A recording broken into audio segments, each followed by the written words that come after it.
Today we are diving into the Summer of Pride, and we are so excited to be here with you and celebrating who you are.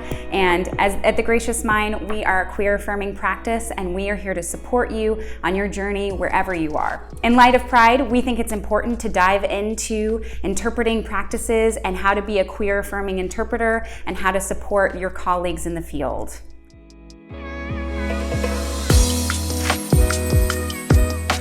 How we're going to approach this is first by highlighting the voices of those in the community who are already out there doing the work, educating those around them. So we're going to highlight every week an interpreter or a queer deaf person, a CDI, or a content creator who's out there doing the hard work to educate all of you. If you're a member of the community, we are open to your feedback and we're here to support you. Today we are going to spotlight the Deaf Queer Resource Center. The Deaf Queer Resource Center is a Deaf QT POC-led initiative, and they are artists and individuals who are educating and bringing resources for deaf queer people. You can find their handle here at Deaf Queer on both Instagram and Twitter. Today we are going to dive into queer affirming practices and interpreting, and we are going to rely on our tenets, and we're going to look at our tenet number 4 and our tenet number 5 from our Code of Professional Conduct. Tenet number 4 is respect for consumers.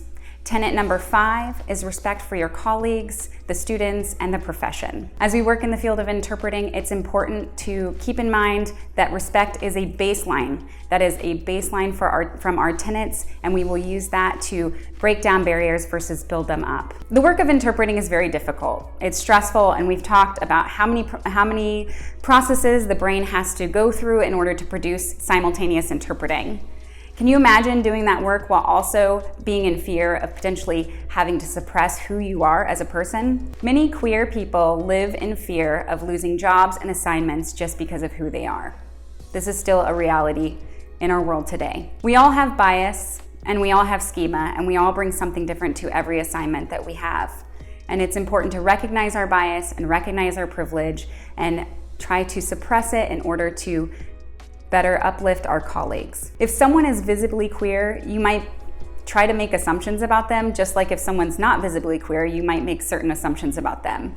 And it's important to keep in mind to not use our own frame of reference to pass judgments on anybody in the community. You might be asking yourself, well, what do I do then? I mean, everything I say is offensive, or I don't want to be rude, or whatever it might be. And it's important to just listen to the people who are in the community and follow their lead. If you're interacting with someone in the community, or even if you're not sure if they're a part of the queer community, it's important to just ask.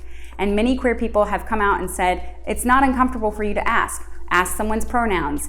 When you're talking with them, make sure to use open-ended language, like, how is your partner? Or do you have a partner? This type of open-ended language is respectful, and it's courteous, and it doesn't make any assumptions about who they are. Now, when we talk about asking, I think it's important to emphasize, don't ask anything that's too personal. It can be very disrespectful. It can be harmful to the community to ask anything about the bedroom or about their body specifically. That's none of your business, and it's important to keep your language and your dialogue respectful with your colleagues and your consumers.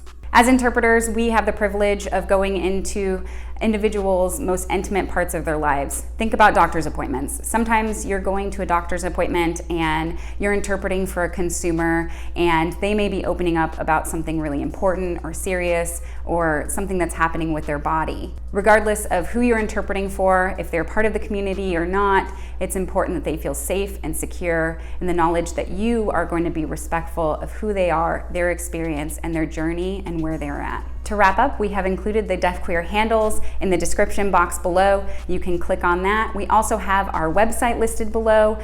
We are a queer affirming practice, and we have therapists, psychologists, artists, theater, individuals who are here to support you and affirm you where you are in your journey. Here at The Gracious Mind, we encourage you to be open, to be kind, to lead with empathy, to be encouraging, and to be respectful of all individuals across the broad spectrum of queerness. So because we are highlighting deaf queer people and interpreters who are queer and the queer community all this summer long, we want to hear from you. Who's your favorite queer artist or your favorite queer follow? The person who has maybe educated you or helped you along your journey. Drop those people below so that we can keep them in the spotlight and elevate their voices this summer. Come back next week for Connect to Care as we continue in our celebration of Pride.